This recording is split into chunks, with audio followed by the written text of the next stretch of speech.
할렐루야. 오늘 제목은 부모는 자녀들의 은혜의 통로다. 이렇게 제목을 정하고 함께 은혜 나누기를 원합니다. 기독교의 은혜란 받을 자격이 없는 자가 받는 것을 은혜라고 말합니다. 우리의 행위는 복받을 만한 것은 없지만 하나님의 복을 받고 산다고 느낀다면 은혜 받고 사는 거예요. 아무리 생각해 봐도 내가 이런 복을 받을 만한 짓을 하지 않았는데도 감사할 일이 있고 또 이렇게 행복하다 하는 마음이 있다면 은혜 받고 사는 것입니다. 내가 행한 것을 보면 불안해야 될 텐데 내가 행한 그것 때문에 하나님의 회초리가 한번 떨어져야 될 텐데 그럼에도 불구하고 오늘 편안하게 살고 있고 평강이 넘친다면 은혜 받고 있는 거예요. 이스라엘 백성들이 400년 동안 애굽에서 노예 생활을 했는데 하나님께서 그들을 출애굽 시켜가지고 가나안 땅으로 가게 해 주셨습니다. 그래서 가나안 땅을 점령하고 그곳에서 정착할 수 있도록 해 주셨어요. 그들이 행위가 착해서가 아닙니다. 그것은 하나님의 은혜로 그렇게 된 것입니다. 하나님의 은혜를 받으면 그들의 행위와 상관없이 구원도 받고 복도 받습니다. 감사하고 행복한 마음이 넘칩니다. 하나님의 은혜가 풍성하기 때문에 우리에게 넘쳐나게 해 주십니다. 오늘도 우리가 이 자리에 와 있는 것도 하나님의 은혜를 받고 이 자리에 와 계신 거예요. 그런데 오늘 말씀을 보니까 그런 은혜들이 부모님을 통해서 베풀어진다고 하는 것을 말씀하고 있어요. 은혜 받아야 되는데, 은혜 받고 살아가는데 그 은혜가 내가 만든 것이 아니고 부모님을 통해서 은혜가 내려진다. 이렇게 말씀합니다. 특별히 우리 자녀들의 은혜와 저주는 부모님과 관계가 있다는 것을 오늘 본문에서 말씀해 주고 있습니다. 가정의 달을 보내면서 부모님들은 자기 자녀들의 은혜의 통로로 쓰임 받을 수 있도록 점검하는 귀한 시간 되기를 축복합니다. 오늘 말씀을 다시 한번 요약해 보면 너는 자기를 위해서 새긴 우상을 만들지 말고 하늘에 있는 것이나 땅에 있는 것이나 땅 아래에 있는 또 물속에 있는 것까지도 아무 형상을 만들지 말고 그것에게 하나님이라고 생각하며 신이라고 생각하며 절하지 말라. 나 여호와는 질투하는 하나님이다. 그래서 나를 미워하는 자는 죄를 갚는데 아비로부터 3, 4대까지 그 죄값을 내리겠다는 거예요. 묻겠다는 거죠. 그리고 나를 사랑하고 내 계명을 지키는 자들에게는 1000대까지 은혜를 베풀겠다 약속하신 거죠. 자기를 위해서 우상을 만들지 말라. 우상 만들지 말라. 우상을 숭배하면 우상 숭배하는 그 자신도 죄값을 받지만 그러나 그 자신부터 아들, 손자, 증손자까지 그 우상 숭배하는 자의 죄값이 거기까지 묻게 된다 하는 거지요. 아무리 열심히 수고해도 되지 않는 것이 되는 것이 별로 없어요. 아무리 열심히 노력해도 되는 게 별로 없고 아무리 많은 것을 쌓아놓은 것 같아도 평안도 없고 감사도 없고 행복도 없어요. 후손들이 심판을 받고 있다는 거죠. 그들의 행위대로 다 심판을 받아요. 그래서 그 행위대로 그들은 심판을 받기 때문에 하나님 앞에 할 말이 없어요. 네 죄 네가 알겠다. 그래서 나는 이것 때문에 심판을 받는다. 그래서 하나님 앞에 할 말도 없어요. 은혜가 없다는 거죠. 하나님이 봐주지를 않아요. 그런데 하나님을 사랑하고 그 계명을 지키는 자녀들에게는 은혜가 있어요. 그것도 천대까지 은혜가 있다 약속합니다. 우리 보기에 우리 자녀들이 좀 부족한 것 같고 괜찮아 보이는데 그들의 살아가는 것들을 보면은 행복해요. 평안해요. 그들의 살아가는 것을 보면 하나님의 사랑을 받고 살아가고 있어요. 그들은 은혜 받고 살아가는 거죠. 그게 다 자기가 잘나서가 아니라, 내가 잘나서 그런 복을 받는 게 아니라 부모님이 하나님 앞에 바르게 살았기 때문에 그 복이 자녀들에게 임하는 거예요. 자식들의 은혜와 복은 부모님의 신앙과 무관하지 않다 하는 것을 말씀하고 있어요. 부모님의 덕인 거지요. 자녀들 되신 분들, 여러분의 삶에 감사가 있고 여러분이 원하는 대로, 내가 행하는 대로 하나님이 나를 다루시지 않고 용서해 주시고 그리고 그것을 넘어가고 있다면 여러분은 부모를 잘 만난 거죠. 부모님이 하나님 앞에 바른 신앙생활을 하고 있기 때문인 거죠. 성경은 부모님이 하나님에 대하여 어떠한 태도로 삶을 살아가느냐에 따라서 자녀들에게 저주가 될 수 있고 자녀들에게 축복이 될 수 있다, 이렇게 말씀합니다. 오늘날 대부분 부모님들은 자녀들에게 무엇이든지 잘 해줘 가지고 그래서 그들이 잘 되기를 바라는 거죠.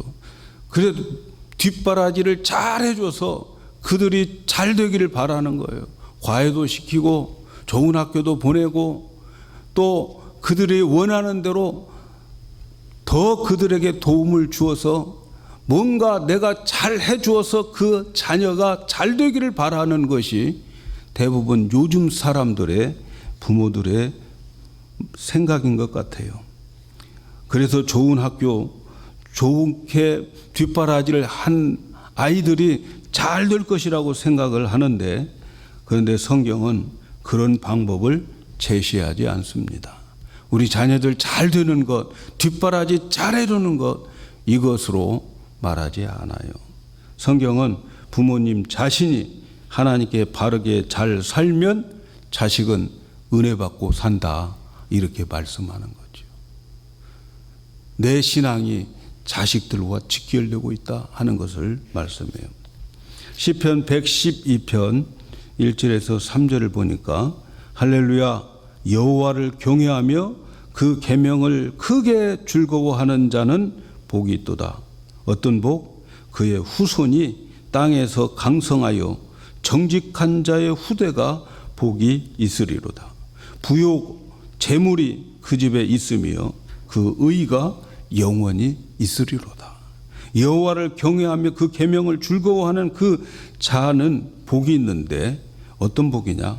후대, 그리고 후손이 잘 된다는 거예요. 후손은 아이들을 말하는 거고 후대는 대대손손 제너레이션을 말하는 거죠.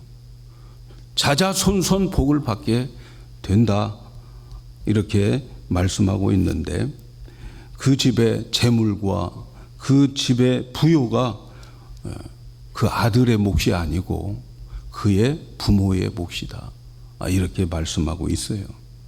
자녀된 여러분들이 부요가 있고 재물이 있다고 한다면, 또 여러분들이 사회에서 강성해졌다면 그것은 부모의 덕이다, 이렇게 생각해야 됩니다.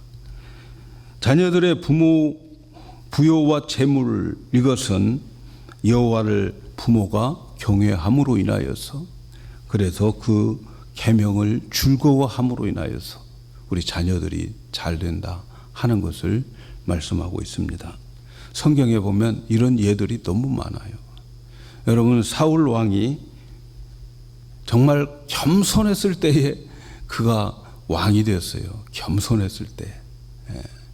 그래서 그거를 왕으로 기름 부었는데 그는 부끄러워서 쫙 어떤 그 괴짝 같은 데 숨어서 있다가 끌고 나온 사람이 사울이에요. 그만큼 겸손했어요. 근데 왕이 되고 난 다음에 보니까 달라졌어요. 하나님의 명령을 번번이 어기게 되고 또 자신이 하나님의 말씀을 가볍게 생각하는 거죠. 선지자의 말을 가볍게 생각하고 그러다 보니까 그의 후손이 어떻게 됐어요?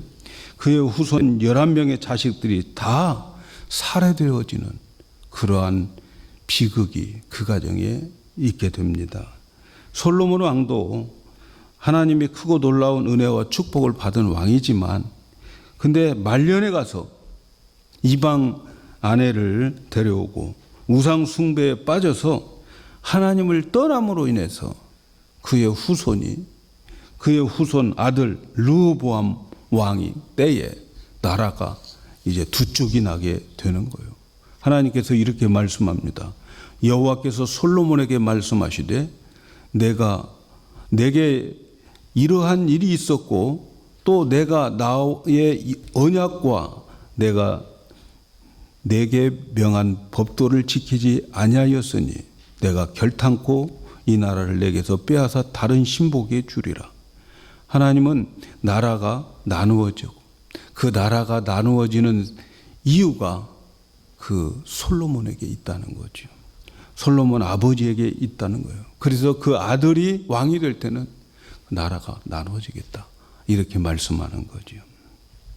솔로몬이 하나님의 언약을 지키지 않고 하나님의 법도를 지키지 않은 것이 후손에게 미치게 되는 거죠. 여러분 아시다시피 이스라엘 백성들이 유다가 바벨론에 70년 동안 포로 생활을 합니다. 바벨론에 70년 동안 포로가 된 결정적인 것이 어디에 있냐면 히스기야 왕 때였어요. 히스기야 왕 때문에 그런 거예요. 아시다시피 히스기야가 죽을 병에 걸렸어요. 이사야 선지자를 하나님이 보내서 너 이제 이 병은 못 고친 병이니까 죽을 준비해라. 유서도 쓰고 후임자도 정하고 이 말씀을 히스기야가 듣습니다. 그 말을 듣자마자 히스기야는 예루살렘을 향해서 예루살렘 벽을 향해서 그는 하나님께 부르짖어 기도합니다. 하나님, 내가 지금까지 섬겼던 것을 기억하시면서 나를 살려주세요. 간절히 통곡하며 기도합니다. 이사야가 궁전을 채 빠져나가기 전에 하나님이 다시 이사야를 부릅니다. 가서 말해줘라. 15년 더 살게 해주겠다. 그래서 히스기야는 15년 더 살게 됩니다. 건강을 찾았습니다. 그 후에 바벨론 나라에서 아니 히스기야 왕이 죽게 되었다고 하는데 어떻게 해서 그가 나았는가 너무 궁금한 거죠. 그래서 겸사겸사 사신을 보낸 거예요. 알아도 보고 진짠가도 보고. 그래서 히스기야 왕에게 바벨론 사신들이 방문을 합니다. 자, 그쯤 되면 이 히스기야 왕이 내가 이렇게 낳은 것은 하나님의 은혜고 하나님께서 나를 이렇게 낳게 해주셨다 하면서 하나님에 대한 간증이 있어야 되는 거 아니겠어요? 그런데 그 간증이 사라지는 거죠. 그 간증이 사라져. 간증이 없고 히스기야는 뭘 하고 있습니까? 그는 자기의 보물창고를 열어서 그 많은 보물들을 다 보여주는 거예요. 금은 보석을 다 보여주면서 그리고 보배로운 그 기름들, 향유품들 다 보여주고 또 무기고를 열어서 신무기들을 다 보여주고 그렇게 자랑을 하는 거죠. 나라 안에 있는 자랑거리를 다 보여주는 거예요. 하나님 높이지 않고 내가 이렇게 많은 이 금은 보화를 가지고 있고 이런 무기도 내게 있다. 이런 것을 보여주게 되는 거예요. 그럼 히스기야가 해야 할 일이 뭡니까? 그 나라 바벨론의 사신들이 왔을 때 그들을 데리고 성전으로 가야 되는 거예요. 성전에 가서 하나님께 제사 드리는 것도 보여드리고 또 제사장이 맡아서 하나님께 시간 드려지는 그러한 모습들을 보여주면서 나를 낳게 하신 것은 여기서 섬기는 그 하나님이 나를 낳게 해 주셨다. 이걸 보여주어야 되는데 그는 엉뚱한 것을 보여주는 거예요. 15년 더 살도록 해 주었는데 그런 거 보여주게 되는 거예요. 하나님 섭섭하신 것이죠. 이사야 선지자를 보냅니다. 이사야 선지자를 보내서 히스기야에게 왕이여 뭐 하고 있습니까? 내가 이런 거 다 보여주었다. 하나님께서 당신이 보여준 모든 것들 다 바벨론으로 다 옮겨가신다고 합니다. 자녀들은 물론 여기에 있는 모든 것들 다 바벨론으로 옮겨버리겠다고 말씀하십니다. 그때에 얼마나 히스기야가 참 마음이 완악한지 그거 내 때에 되어지느냐 물어요. 내 시대에 그게 이루어지느냐? 아닙니다. 당신 다음 세대에 이루어질 거라고 말하는 거죠. 그래? 그럼 괜찮다. 이렇게 끝나는 거죠. 여러분, 그 이스라엘에 있는 모든 것들이 바벨론으로 물러가게 된, 옮겨지게 된 결정적인 이유가 누구에게 있어요? 히스기야 왕에게 있는 거예요. 그 한 사람 때문에 이스라엘 나라는 바벨론의 포로로 잡혀가는 거죠. 하나님 잘 섬기지 않음으로 인해서 후손들이 망하게 된 그러한 예들입니다. 물론 예외도 있습니다.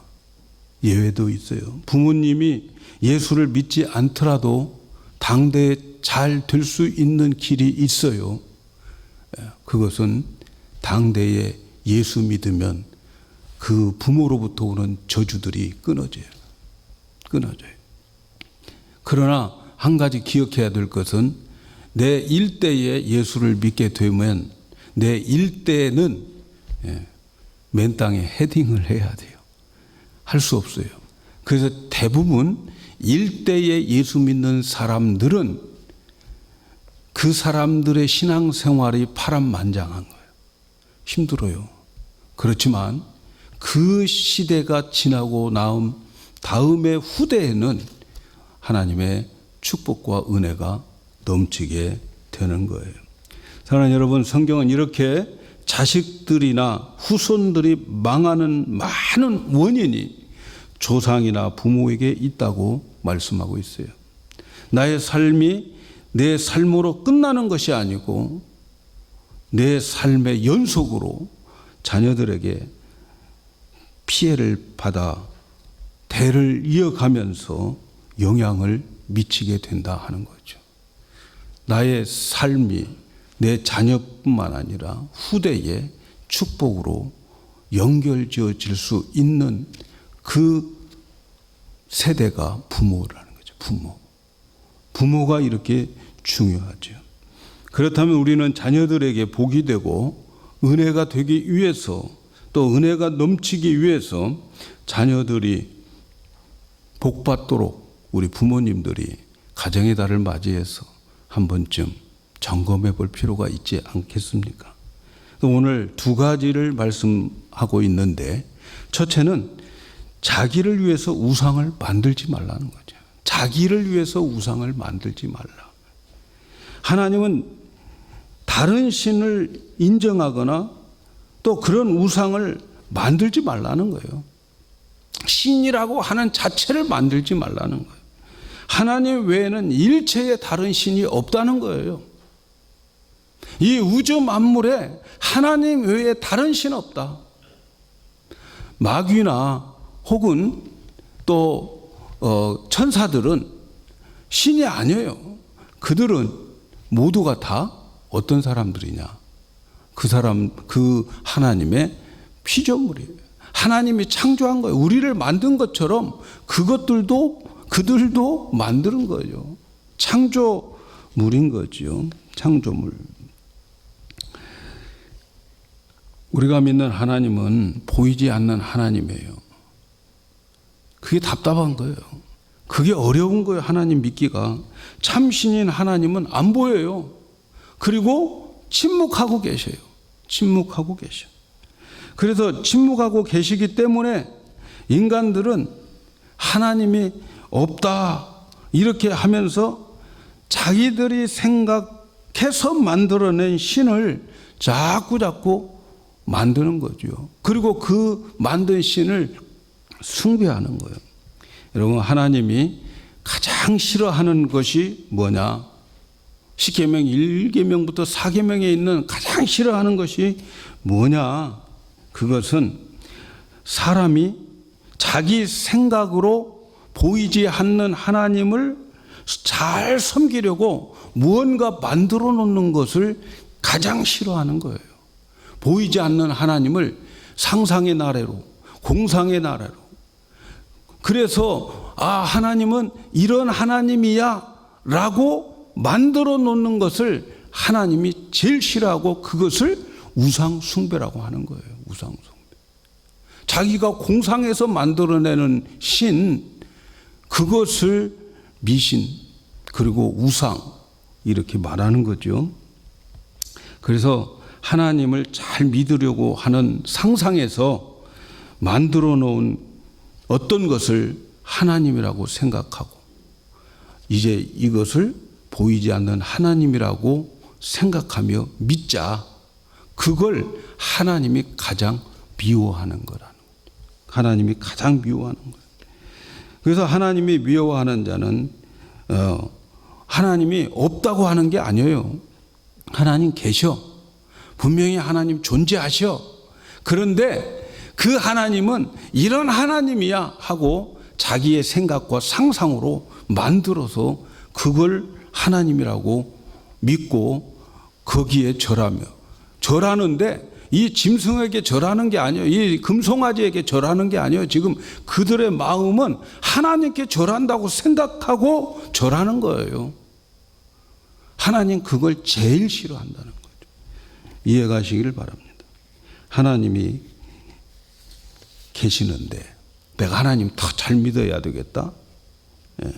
가끔 말이죠. 신앙의 대화를 이렇게 하다 보면 이런 말을 해요. 내가 생각하는 하나님은 이런 분이라고 생각합니다. 이런 말들을 종종 자주 들어요, 여러분. 자기가 상상해서 만든 하나님이에요. 내가 믿는 하나님은 이런 하나님이라고 믿습니다. 우리는 하나님을 상상하고 공상하면서 섬기는 자들이 여러분 아니에요. 기독교는 그렇게 하나님 섬기는 게 아니에요. 내가 상상하고 내가 생각하고 내가 만들어낸 하나님 섬기는 종교가 아니에요. 기독교는 하나님이 계시해 준 그 하나님을 믿는 종교예요. 계시란 말을 써요. 계시라고 하는 말은 이 창문이 닫혔는데 안에서 커튼을 이렇게 열어주어서 밖에 있는 사람이 안을 볼 수 있도록 하는 것이 계시예요. 하나님이 우리에게 향해서 커튼을 열어줘서 이게 나야 하고 보여준 것이 계시인데 그 계시가 바로 성경이라는 거죠. 그래서 우리 기독교는 계시 의존 종교입니다. 우리가 믿는 하나님은 하나님이 보여준 것만 가지고서 하나님을 알게 되고 그리고 그 아는 하나님을 인격적으로 만나는 거예요. 하나님이 계시해 주지 않는 것을 우리가 알려고 하는 것, 그것은 교만일 수도 있고 또 그럴 필요가 없어요. 하나님께서는 우리에게 보여줄 만큼 충분히 보여줬고 보여준 그 계시에 있는 성경 말씀만큼 우리를 하나님이 인도해 가시는 거예요. 성경이 없는 거 목사님한테 묻지 마세요. 나도 모르니까. 잘 몰라요, 저도. 있는 것도 잘 모르는데 하나님이 보여주시고 그 사람들에게 성령께서 계시해 주고 가르쳐 주고 깨우쳐 준 것만큼만 우리가 아는 거예요. 우리 기독교는 계시 의존 종교라고 하는 것을 꼭 기억하시기를 바랍니다. 그래서 성경을 통해서 보여주시고 가르쳐 주신 그 하나님을 믿는 것이 우리의 기독교지 성경 말고 따로 내가 깊이 생각하고 묵상해서 만들어낸 하나님은 그것을 하나님 미워하고 그런 자들을 3, 4대까지 하나님은 저주를 하시는 거예요. 복을 주지 않아요. 그래서 우리는 하나님을 성경을 통해서 알아가는 거죠. 성경을 통해서 하나님이 사랑이시다라고 말씀하셨기 때문에 보이지 않지만 그분은 사랑이 풍성하신 하나님이다. 우리가 그렇게 믿고 살아가는 거지요. 성경에서 그분은 긍휼이 많으신 분이다. 그렇게 말씀하시기 때문에 보이지 않지만 우리 하나님 앞에 그 긍휼을 믿고 하나님께 나가는 거예요. 그러니까 성경을 보지 않고 성경을 읽지 않고 공부하지 않고 상상으로 믿는 신앙은 가짜입니다. 하나님이 미워하는 신앙이에요. 3, 4대까지 그런 죄값을 하나님 묻게 되는 거죠. 그래서 여러분, 자기의 마음이나 감동을 표현하는 것, 그렇게 해서 하나님을 표현하려고 하는 것, 그것은요 결국은 자기 만족에 불과하는 거예요. 자기 만족에 불과해요. 그래서 자기를 위해서 신앙생활을 하는 거예요. 그 사람들은 자기 만족, 내가 생각하는 하나님, 이런 하나님이니까 오늘 또 이런 말씀 주시기를 원하고 기대하고 온다면 그것도 잘못된 거죠. 아무 생각 없이 오늘 또 하나님께서 우리에게 계시해 주는 그 말씀을 붙잡고 그 말씀을 기대하면서, 아, 오늘 하나님은 부모가 신앙생활 잘할 때에 복을 자식들에게 주는 하나님이구나, 이렇게 말씀을 통해서 하나님을 알고 깨닫고 돌아가는 거죠. 그런 마음으로 예배드리고 말씀도 그렇게 들어야 되는 거죠. 그래서 성경은 자기를 위하여 우상 만들지 말라고 하는 것은 공상과 망상과 상상의 나래를 펴서 하나님을 만들어서 섬기려고 하는 이것, 하나님 미워하시는 거예요. 부모님들이 자녀들의 축복과 은혜가 되기 위해서 그래서 열심히 계시된 성경을 읽고 이 성경에서 하나님을 알아가고 이 성경을 통해서 하나님과 인격적으로 만나야 되는 거지요. 성경도 듣지도 않고 설교도 듣지도 않고 또 말씀도 읽지도 않고 공부도 안 하면서 자녀들 잘 되기를 바랍니까? 그건 성경적이지 않아요. 성경적이지 않아요. 여러분, 자녀들이 잘 되기 위해서라도 여러분이 성경을 가까이 하고 우리 후손들이 잘 되기 위해서라도 우리는 말씀을 중요하게 생각하고 하나님 말씀을 통해서 하나님을 알아가고 그래서 하나님과 인격적인 만남 속에서 신앙생활을 해가는 거예요. 보이지 않지만 내 옆에 있는 것처럼 나와 교제하면서 살아갈 수 있는 그러한 믿음의 단계가 필요한 거죠. 여러분, 부모님들은 하나님이 살아계신다고 하는 것을 자녀들에게 보여주어야 할 사명을 가지고 있어요. 이스라엘 백성들을 애굽에서 하나님이 은혜 주어 가지고 그들을 이끌어내서 가나안 땅으로 가게 하는 이 역사를 펼치게 하는 이유는 그들로 하여금 하나님은 살아계시다, 이것을 하나님이 기대하고 계시는 거예요. 그런데 이스라엘 백성들이 나중에 가서 자기들 중심으로 살아가는 거예요. 그러니까 하나님 싫어하는 거예요. 하나님 그들을 원하지 않는 거예요. 그들이 필요가 없는 거예요. 왜? 그들의 필요한 것은 하나님의 하나님됨을, 하나님의 살아계심을 그들로 인해서 세상 사람들에게 보여주기 위한 것인데 자기들을 위해서, 자기들이 위해서 즐겁고 자기들을 위해서 먹고 살려고 할 때에 필요 없다는 거죠. 여러분, 우리 부모님도 마찬가지예요.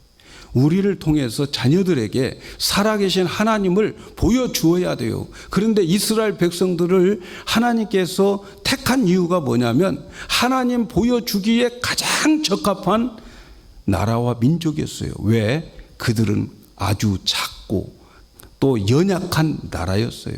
그런데도 불구하고 그 주위에 있는 많은 강대국들에게 그들이 이기게 되는 거죠.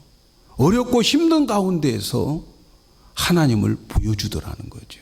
여러분, 우리 부모님들에게 어렵고 힘든 것 있게 되면 그 가운데에서 자녀들에게 하나님을 보여주시기 위한 사명이 있음을 기억하세요. 왜 이렇게 나는 어렵지? 바로 그것이 축복인 거죠. 그 어렵고 힘든 상황에서 하나님 의지하면서 여러분이 살아가면, 그래서 하나님이 이렇게 도와주셨어 라고 하나님의 은혜를 찬양할 때에 자녀들은 엄청난 축복을 받는 거예요. 왜? 그들도 그러한 삶을 살게 되기 때문에 그렇습니다. 두 번째 생각해 볼 것은 부모님이 하나님 사랑하는 거예요. 이건 뭐 설명할 게 없어요. 나를 사랑하고 내 계명을 지키는 자에게 천대까지 은혜를 주신다, 이렇게 말씀하셨어요. 하나님이 하나님을 사랑하는 자들에게는 천대까지 은혜를 주신다는 거예요. 엄청난, 여러분, 차이잖아요. 3, 4대와 1000대의 차이는 엄청난 거예요. 그만큼 하나님은 우리를 축복해 주시기를 원하고 계시죠. 하나님을 사랑하면 그분의 말씀을 사랑하고 계명을 지키는 거예요. 그래서 나를 사랑하고 내 계명을 지키는 자는 같은 말이에요. 하나님 사랑하면 하나님 말씀 지키게 되어 있어요. 같은 말이죠. 그러면 1000대까지 복을 주신다. 말씀 사랑하면 부흥의 역사가 일어납니다. 저희 교회도 여러분 말씀을 사랑하면 부흥이 일어나요. 교회도 부흥되지만 여러분의 가정이, 여러분의 자녀들이 부흥이 일어나게 되어 있어요. 여러분이 말씀 사랑해 보세요. 말씀을 가까이 해 보세요. 그러면 우리 자녀들도 하나님을 상상으로 알려고 하지 않고 하나님 말씀을 통해서 인격적으로 하나님을 만나게 되는 거예요. 그래서 하나님의 말씀을 가지고 우리가 대화를 하면 우리 자녀들도 그렇게 되는 거죠. 그래서 우리 자녀들이 믿음 가지는 게 최고의 축복입니다. 이 세상 살아갈 때 어렵고 힘든 것 많이 있지만, 그러나 이런 가운데에서 하나님 살아계심을 그들도 그들 자녀들에게 보여줌으로 인하여서 1000대까지 복을 받게 되는 거죠. 설사 자식들이 세상으로 나갔다 하더라도 반드시 돌아오고 복을 받게 됩니다. 왜? 은혜가 있기 때문에 그런 거죠. 은혜가 풍성해서 그러는 거죠. 우리는 이렇게 복이 임하는 곳에 머물러 있어야 되는 거예요. 여러분, 복 받으려면 복 받을 수 있는 자리에 머물러 있어야 돼요. 하나님의 말씀이 있고 그 말씀 가운데에 그리고 머물러 있으려야 하나님의 복을 받게 되는 거죠. 복 받게 해달라고 해서 복 주는 게 아니에요. 복 받는 자리에 있어야 복 받는 거죠. 이 모든 것이 여러분 우리의 의지로 안 되는 거죠. 또 이런 것을 지키는데 우리 힘으로 안 돼요. 인내와 끈기로 안 돼요. 성령께서 도와주셔야 돼요. 그래서 성령 충만을 받아야 되는 거예요. 그래서 복 받는 자리는 성령 충만할 수 있는 자리, 그리고 말씀 있는 그 자리가 복이 있는 거예요. 그래서 그 자리에 여러분들이 있게 되면 여러분들은 여러분들 자신이 복을 받을 뿐만 아니라 우리의 후대들도 복을 받게 된다 하는 것을 기억해야 돼요. 그래서 우리의 의지와 끈기로 안 되니까 열심히 말씀과 함께 있으면서 성령을 받아야 돼요. 성령 받는 자리는 어디예요? 기도하는 자리예요. 기도하는 자리로 좀 나오셔야 돼요. 나오셔서 기도하세요. 여러분의 후손들이 복됩니다. 그게 복받는 자리라는 것을 기억하시길 바랍니다. 우리 모든 부모님들, 자녀들의 축복의 통로가 되어야 되겠습니다. 자녀들을 위해서 우리는 내 믿음과 내 신앙과 내 섬김을 점검해 보아야 되겠습니다. 적어도 내 신앙 때문에 우리 자녀들에게 저주는 임하지 말아야 됩니다. 그러기 위해서는 하나님 잘 섬겨야죠. 상상의 나라로 하나님 섬기지 마세요. 계시된 이 말씀을 통해서 하나님을 만나고, 그리고 이 말씀을 통해서 여러분이 하나님을 인격적으로 만나고 하나님 알아가고 하나님 알아감으로 인하여서 여러분의 삶은 더 큰 축복이 내려지게 되고 그 축복은 후손들에게 넘쳐 흐르게 된다는 사실을 기억하시고 이 가정의 달을 맞이해서 우리 부모님들은 우리 자신도 한번 점검하는 그러한 시간들을 가지시기를 주님의 이름으로 축복합니다.